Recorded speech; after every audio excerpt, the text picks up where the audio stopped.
Oke, di video kali ini saya ingin memberikan review match ya secara singkat untuk 3 pertandingan di kemarin hari Minggu.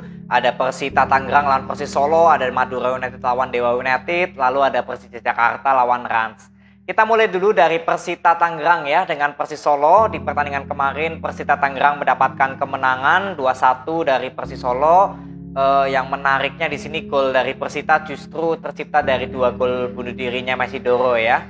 Tapi dari pertandingan kemarin saya nggak terlalu bahas masalah menang atau kalahnya. Tapi untuk Persita Tangerang adalah progresnya bagaimana nih dengan Rivaldo Alves.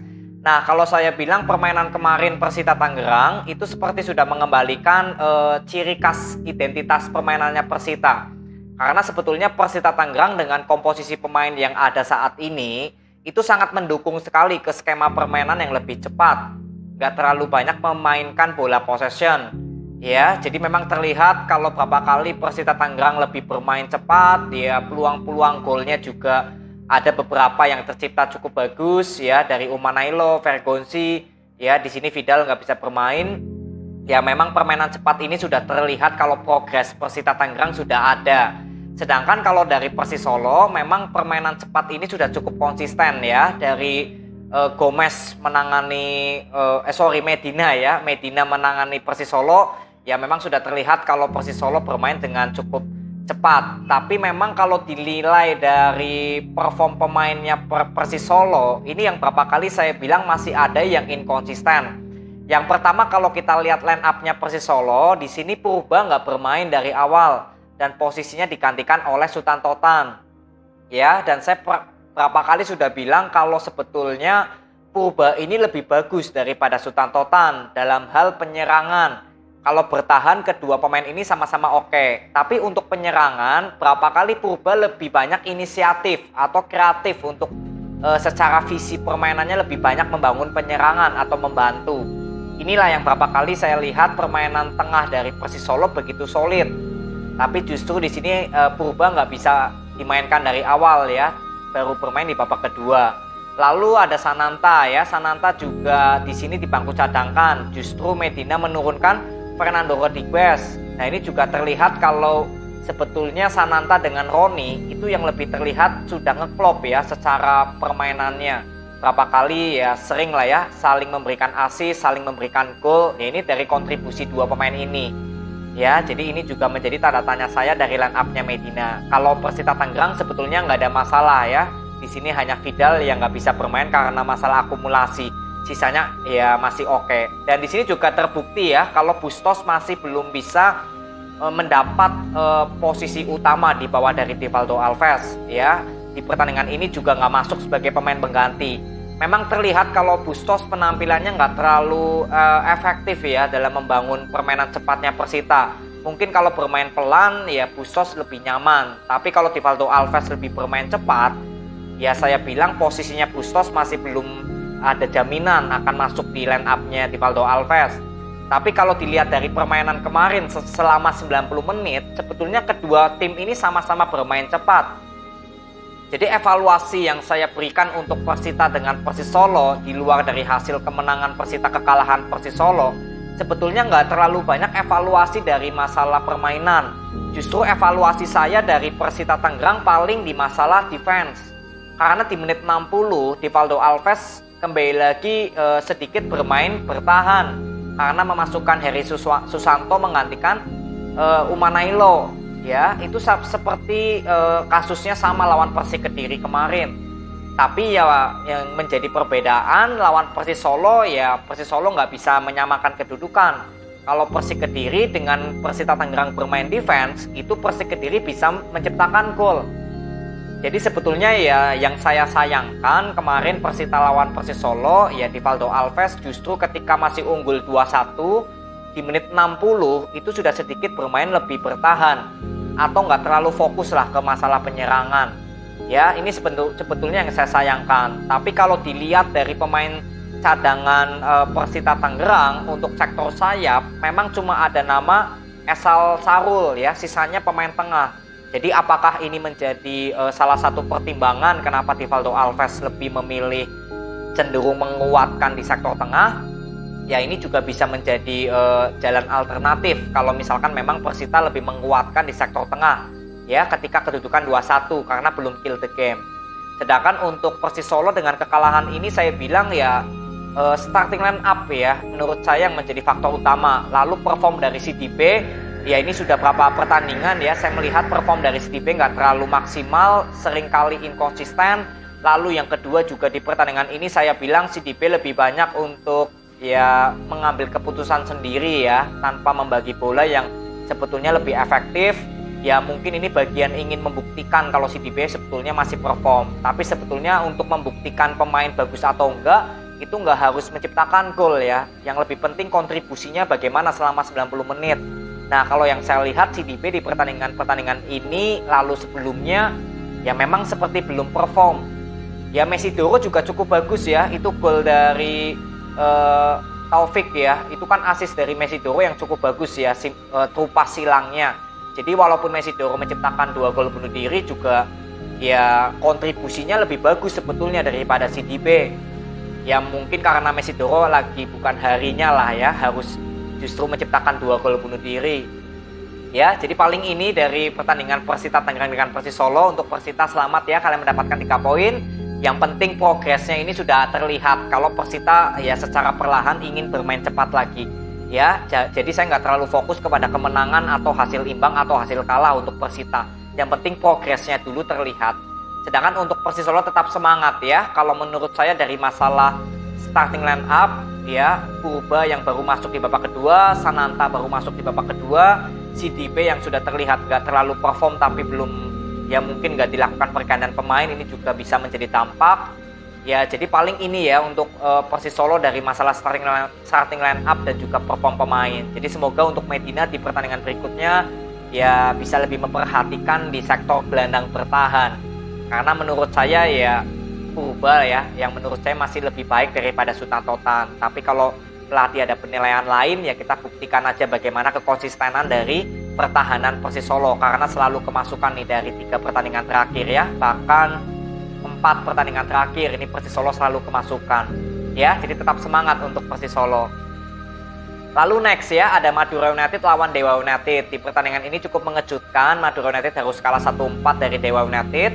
Tapi saya bilang dengan kekalahan ini nggak bisa langsung menyimpulkan ya kalau Madura United ternyata ya hanya bagusnya di awal-awal season, begitu pertengahan season nanti mulai kendor gitu. Ini juga nggak bisa menyimpulkan dari kekalahan ini, karena dari kekalahan ini sebetulnya banyak sekali yang perlu dievaluasi, terutama di sektor tengah ya. Mungkin dari 4 gol yang tercipta dari Dewa United ini memang ya nggak bisa disalahkan sepenuhnya kepada pemain belakang, tapi kita juga lihat kontribusi dari Rian ya. Sebetulnya saya sudah lihat dari awal-awal menit Rian ini sering telat untuk melakukan transisi pertahanan, atau seperti sering telat untuk melakukan cover kepada Rika Buaya atau kepada Majid Osman. Itu seringkali telat yang saya lihat. Maka dari itu sektor tengah dari Dewa United kalau boleh saya bilang cukup mudah untuk berapa kali bisa melabuhi sektor tengahnya Madura United. Sebelum itu juga ya memang penampilan Bedayanto yang kemarin lawan PSM Makassar bermain cukup bagus. Lalu Koko Ari juga yang bermainnya cukup konsisten. Ini dua wingbacknya juga seperti lagi underperform kebetulan di pertandingan ini ya. Lalu Yakob Mahler juga yang posisinya sebagai center back itu juga terlihat dia memang nggak nyaman ya. Kalau saya bilang untuk pertandingan kekalahan ini ya evaluasinya adalah kalau Madura United membutuhkan pemain pelapis lagi untuk di sektor belakang, karena ketika Farudin Arianto misalkan nggak bisa bermain atau Kleberson, jangan mengorbankan posisi Yakob Mahler yang sudah bagus bermain sebagai gelandang bertahan dibandingkan Rian. Ya ini paling ada sisi positifnya ya untuk nanti di pertengahan musim ya, semoga Madura United bisa mencari pengganti pemain belakang lagi, pelapis. Karena M Tahir kan sudah nggak ada ya dari Madura United ya, walaupun nggak terlalu banyak pengaruhnya. Tapi ya M Tahir juga bisa mengisi sebagai box to box kan. Nah ini juga semoga Madura United ada evaluasi juga dari pemain tengah ya. Tapi yang paling penting kalau dari kekalahan ini memang terlihat kalau pemain belakang seperti lagi underperform. Lalu gelandang pertahan di Rian juga berapa kali ya saya bilang performnya nggak terlalu baik.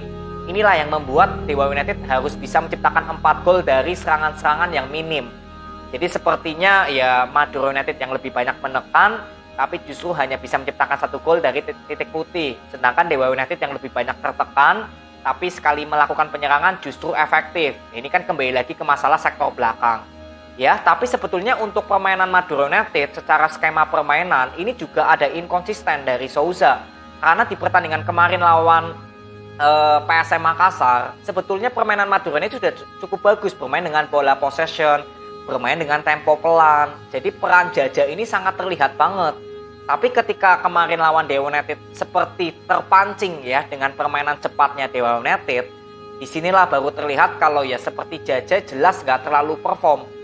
Karena ini kan yang saya berapa kali kritik ya zamannya Madura United dipegang Lefundes. Kalau terus-terusan Madura United bermain cepat, ya lebih baik jangan memainkan Jaja. Karena percuma, Jaja bukan tipe pemain yang bisa bermain dengan cepat. Tapi ketika Madura United lebih bermain tempo pelan, selain Jaja, itu juga pemain-pemain lain seperti nyaman, seperti nyambung. Daripada bermain cepat tanpa ada ya perhatian khusus kepada sektor belakang.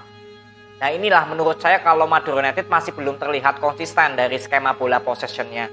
Ya, jadi Sousa semoga ada evaluasi. Yang penting lakukan evaluasi sebelum ya nanti Madura United ya sayang gitu ya kalau justru ketinggalan poin lagi, karena ini kan sebetulnya kesempatan ya Madura United bisa naik ke puncak klasemen kalau menang lawan Dewa United ya. Tapi is oke, nggak masalah dengan kekalahan ini ya, jadikan motivasi juga untuk Madura United, evaluasi juga yang paling penting dari skema permainan dan juga perform di pemain belakang ya. Tapi saya tetap optimis dengan kekalahan ini. Saya bilang ya bukan berarti Madura United langsung dibilang atau disimpulkan bukan sebagai kandidat juara, yang enggak juga. Yang penting ada evaluasi dulu dari Sousa, dari permainannya Madura United nih yang masih inkonsisten ya. Lalu perform pemain belakang, semoga di pertengahan musim nanti Madura United bisa mencari pelapis lagi di pemain belakang ya. Di pemain tengah juga sama, semoga ada pelapis lagi karena kan M. Tahir juga sudah nggak ada gitu loh. Jadi untuk pemain box to box, kalau Jaja nggak bisa bermain, Madura United sudah ada solusinya ya. Jadi tetap semangat untuk Madura United, nggak ada masalah. Yang penting besok pertandingan kedepannya bisa bangkit lagi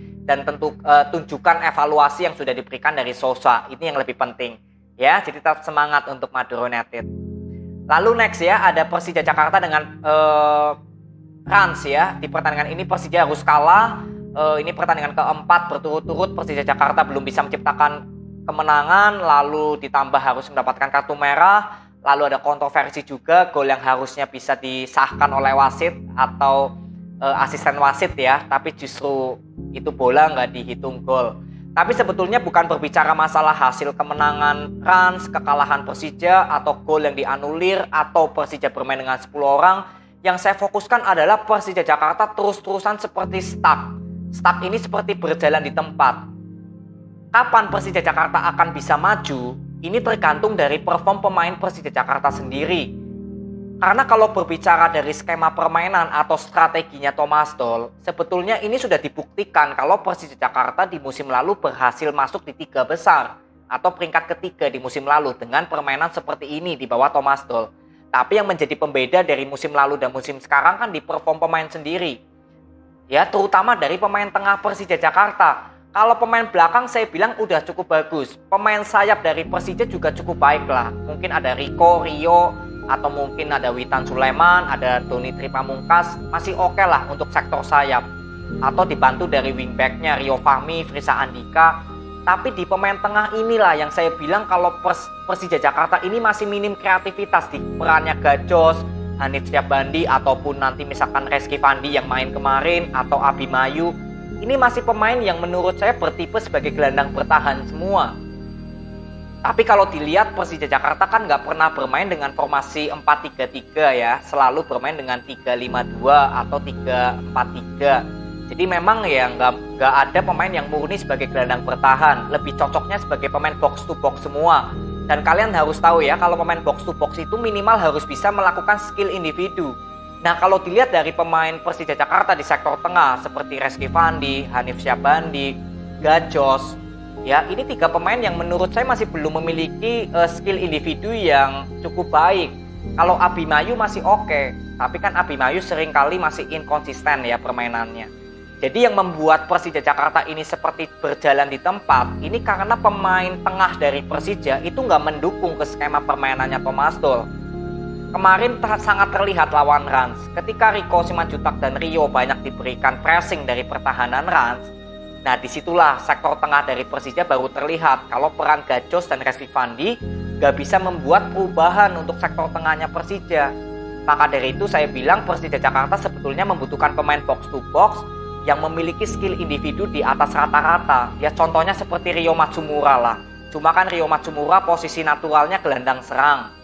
Nah ini tinggal cari pemain box to box Persija yang kalau dinilai ini skill individunya hampir sama dengan Ryo Matsumura. Inilah yang menurut saya membuat Persija Jakarta tampil sedikit inkonsisten. Padahal di sektor belakang sebetulnya sudah cukup solid. Ya, sektor belakang Persija kalau menurut saya nggak ada masalah. Kemarin lawan Rans juga 1 gol Evandro dari penalti, 1 gol Angelo dari servis free kick ya. Jadi bukan melalui kreativitas serangan gitu. Ini masih membuktikan kalau pertahanan Persija masih solid, tapi tinggal di masalah penyerangan. Ya, Marco Simic juga nggak terlalu banyak kontribusinya. Ya, suplai bola juga masih minim karena biasanya Rico atau Rio yang lebih banyak bisa memberikan suplai. Tapi di pertandingan kemarin karena sudah di pressing, ya harusnya kan ya seperti Hanan, Gajos atau Reski Fandi ini yang harusnya bisa merubah permainan tengahnya Persija gitu lawan Rans. Tapi ternyata justru nggak bisa perform. Inilah yang membuat Persija Jakarta seperti ya memang stuck untuk sementara ini, seperti berjalan di tempat. Ini tergantung dari perform pemainnya Persija Jakarta sendiri di sektor tengah.